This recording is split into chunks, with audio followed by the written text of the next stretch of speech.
Assalamualaikum.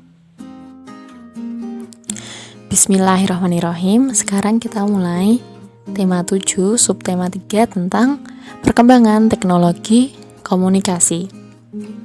Nah, di sini di dalam surat An-Nisa ayat 9 yang artinya oleh sebab itu hendaklah mereka berbicara dengan tutur kata yang benar. Nah, di sini perkembangan teknologi komunikasi harus dibarengi dengan tetap menuturkan kata yang benar supaya perkembangan teknologi komunikasinya pun juga tetap mengedepankan toleransi, mengedepankan saling menghargai seperti itu. Jadinya penting untuk bertutur kata yang benar. Nah, sekarang kita masuk ke PKN, Pendidikan Kewarganegaraan. Ini tentang beragam pendapat ya. Keberagaman pendapat itu merupakan satu hal yang wajar, karena pendapat setiap orang itu tak selalu sama. Nah, jika tidak bisa menerima perbedaan, akan terjadi pertengkaran yang memicu perpecahan. Makanya, hal tersebut harus dihindari dengan cara menerima perbedaan, saling toleransi, mengedepankan tenggang rasa. Nah, ini ada beragam sifat ya. Ada yang sopan, sombong, keras kepala, rendah hati, humoris. Nah, kalau sopan itu ciri-cirinya menghormati setiap orang, salah satunya. Nah, kemudian kalau keberagaman di Indonesia secara umum ini tetap harus mengedepankan persatuan Pancasila sila ketiga Persatuan Indonesia, dan juga sesuai semboyan bangsa Indonesia, Bhinneka Tunggal Ika, yang artinya berbeda-beda namun tetap satu. Nah, satu bangsa, satu bahasa Indonesia juga, satu tanah air juga ya. Nah, di bahasa Indonesia ini perkembangan teknologinya ada bermacam-macam ya. Ada pos, itu juga termasuk perkembangan teknologi komunikasi. Kalau sebelumnya suratnya lewat antar burung, ini sekarang ada pos. Kemudian ada alat elektronik lainnya, kemudian juga melalui media sosial. Itu yang dinamakan perkembangan teknologi komunikasi, baik komunikasi tulis atau lisan seperti itu. Nah, ini ada teks sejarah komunikasi. Ini ada 2 paragraf ya. Komunikasi adalah cara penyampaian gagasan antara manusia.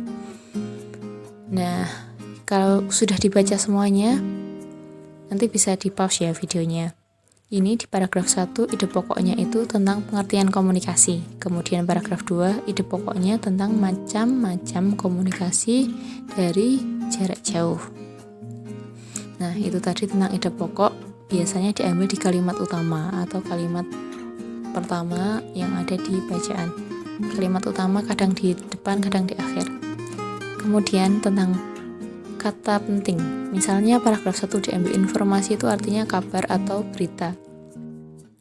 Berita tentang sesuatu. Kemudian di paragraf kedua ini arti kentungan. Kentungan adalah bunyi untuk tanda waktu atau tanda bahaya. Nah, itu ya arti yang didapat dari KBBI, Kamus Besar Bahasa Indonesia. Nah, kemudian tentang matematika, ini adalah tentang keliling. Ingat ya, di tema 6, subtema 4 ada tentang keliling dan luas. Nah, ini kelilingnya samping-sampingnya ya, bukan keliling kotak. Nah, ini dilihat anak panahnya, dilihat dari bawah ya, garisnya ini 1. Jadinya kalau dilihat di sini yang bawah atas ada 1, 2, 3, 1, 2, 3. Kalau sampingnya ada juga 3, 1, 2, 3, 1, 2, 3. Jadinya 3 tambah 3 tambah 3 tambah 3 ada 12. Nah, itu ya, satu sisi persegi itu menunjukkan satu satuan panjang. Ini contoh yang kemarin di tema 6 subtema 4.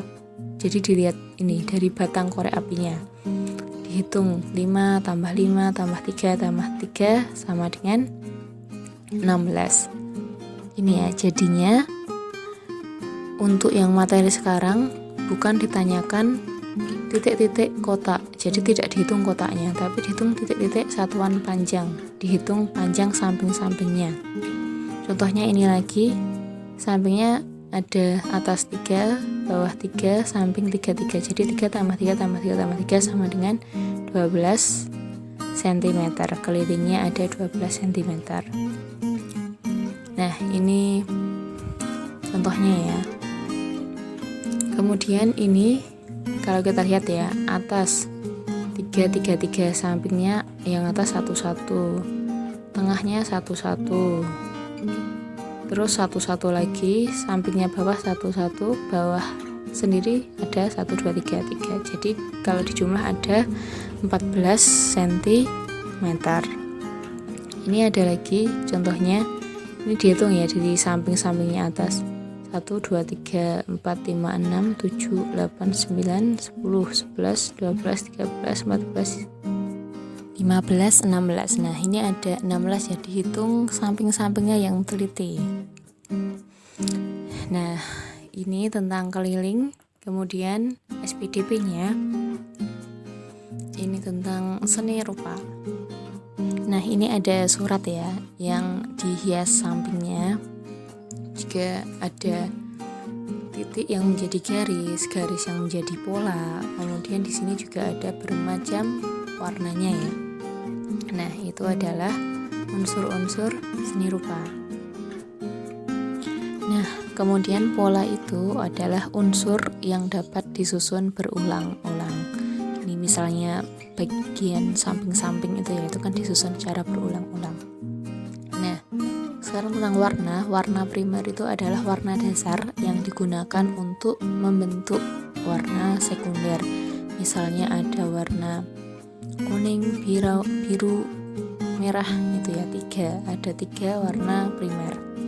Nah, kalau 2 warna primer digabung nanti akan jadi 1 warna sekunder. Misalnya ini merah dan biru dicampur menjadi warna ungu. Contohnya lagi hijau. Hijau itu hasil campuran warna kuning dan biru, seperti itu. Ini ya tentang warna primer dan warna sekunder. Alhamdulillah sudah, semoga lebih paham. Setelah ini bisa langsung sholat duha ya. Alhamdulillah. Wassalamualaikum warahmatullahi wabarakatuh.